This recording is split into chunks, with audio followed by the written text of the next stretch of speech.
Hi there everyone.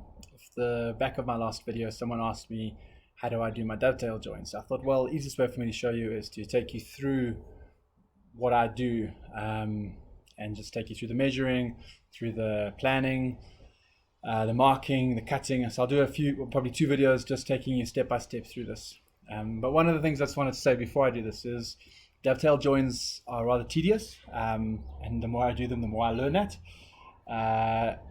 I did them because I wanted the look of the dovetail on the outside of my bedside tables. But if you don't need it, here is a great example of something else that you can do to replace a dovetail joint.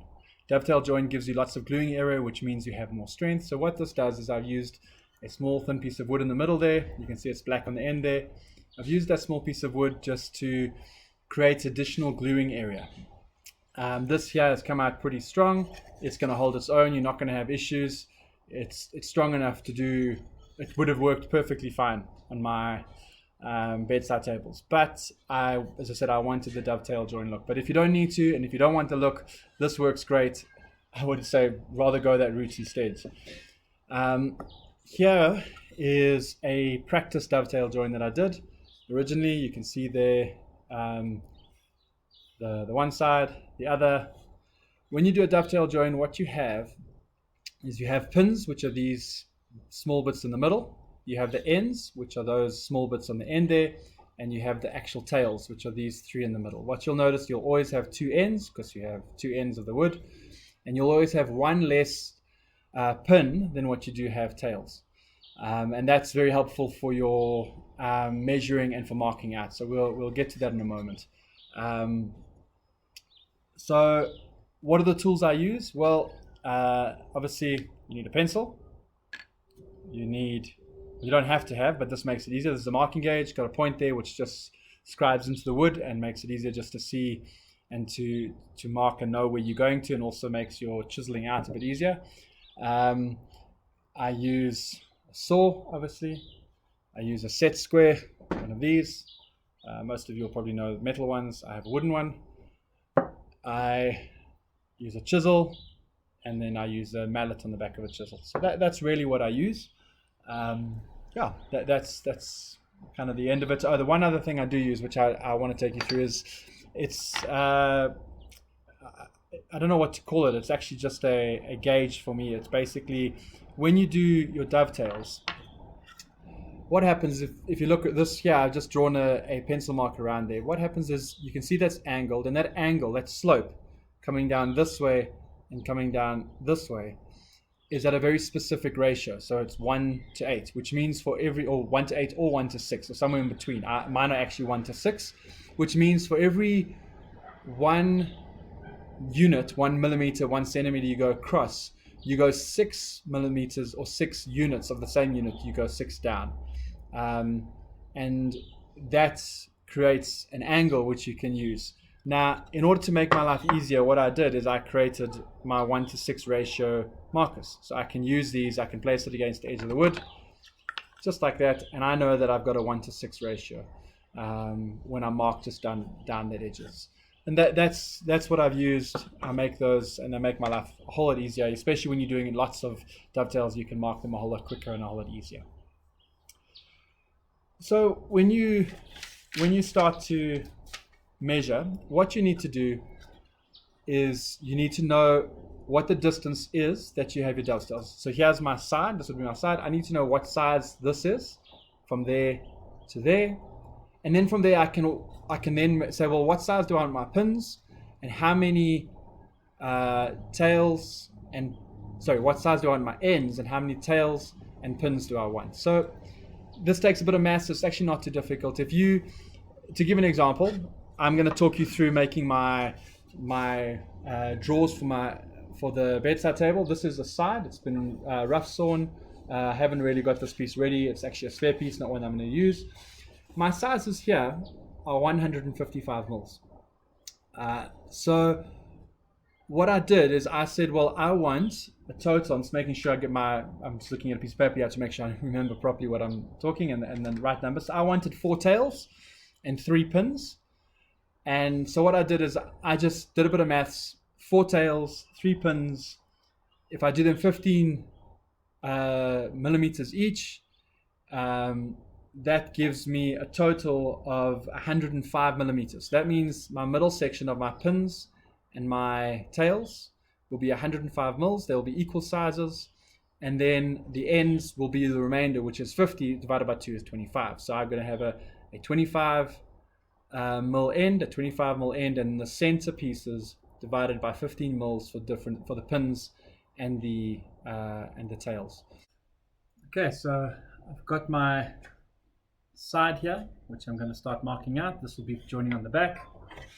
Here is my end, or what will be the back.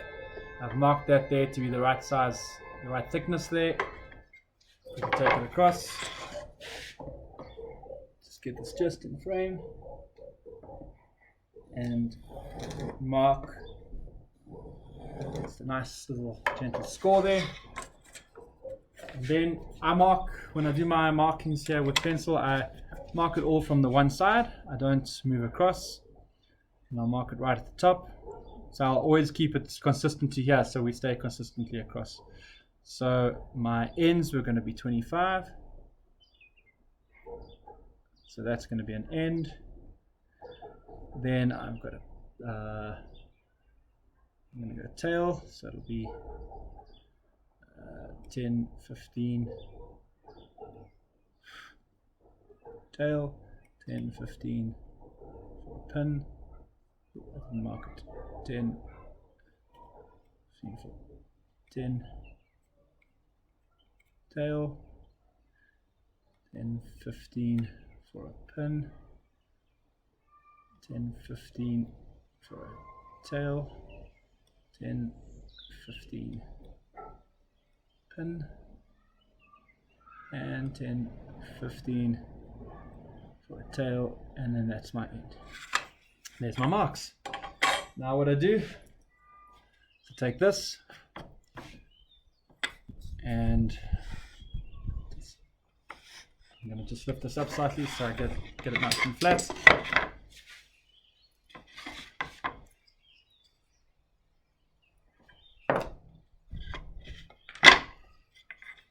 Now I just simply mark my lines down. So tails go in,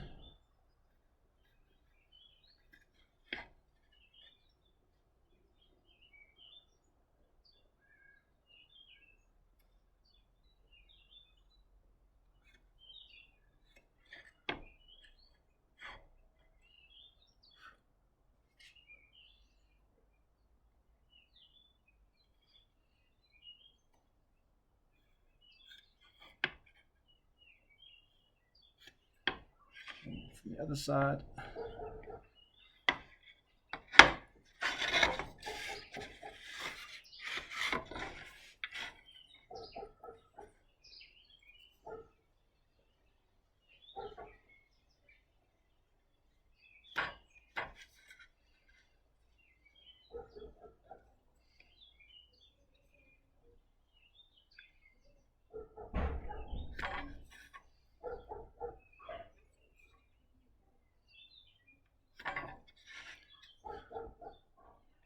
Excuse the nice quietness, I can't really talk while I'm doing this.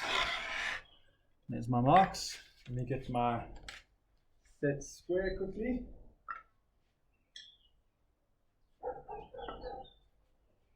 I'm going to use this now. Before I do, mark off what gets cut away. So if you have a look at this, just as a reminder, have a look here. There's my tails. So on this piece of wood with my tails, the pins and the ends get cut away. So ends, that's waste, waste, waste, waste, waste. Okay. And finally, need to just mark a straight edge.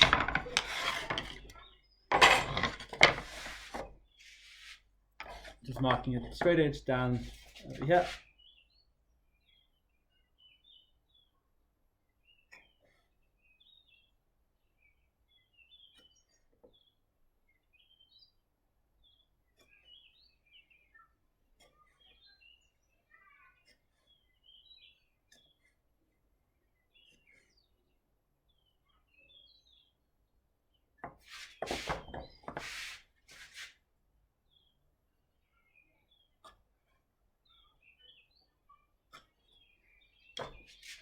Again, mark my waist.